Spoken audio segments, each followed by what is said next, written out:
సంస్కారం వస్తేనే పోరాటం వస్తేనే హక్కులు సాధించుకుంటామనే ఆలోచన కలిగించినటువంటి మొట్టమొదటి వ్యక్తి మన యొక్క మహేంద్రనాథ్ గారు.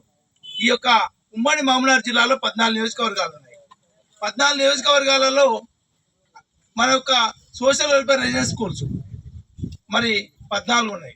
అని అచ్చంపేట నియోజకవర్గంలో 4 స్కూళ్ళు ఉన్నాయి. లింగాల రెసిడెన్స్ స్కూల్ ఒకటి, అచ్చంపేట రెసిడెన్స్ స్కూల్ ఒకటి, మహిళలది మననూరులో అమరావతి మండలంలో ఒకటి, అచ్చంపేట టౌన్లో ఒకటి, జేపీ నగర్లో ఒకటి. జేపీ నగర్ అంటే ఎందుకోసం కలవకుర్తి అంటే కలవకుర్తి కాన్స్టిట్యున్సీ లో ఉన్నటువంటి 50% అప్పుడు అచ్చంపేట నియోజకవర్గంలో భాగం ఉన్నది. కాబట్టి ఆయన ఉన్నటువంటి కాన్స్టిట్యున్సీలో ఈ రోజు అమరాబాద్ అంతా చైతన్యం అయింది, అమరాబాద్ లో పోరాట స్ఫూర్తి వచ్చింది అంటే అది మహేంద్రనాథ్ పుణ్యమే. ఎందుకంటే చదువు దారినే మనం ఏదైనా చేయగలుగుతాం అన్నటువంటి వ్యక్తి మరి మహేంద్రనాథ్ గారు. మరి మీరు మా అచ్చంపేటలో మరి అచ్చంపేట ప్రాంతం ఎందుకు చాలా మంది ఉద్యమకారులు ఉన్నటువంటి అచ్చంపేట ప్రాంతంలో మహేంద్రనాథ్ గారి విగ్రహాన్ని నెలకొల్పి జయంతులు వర్ధంతులు ప్రతి ఒక్క సంవత్సరం ఘనంగా నిర్వహిస్తాం.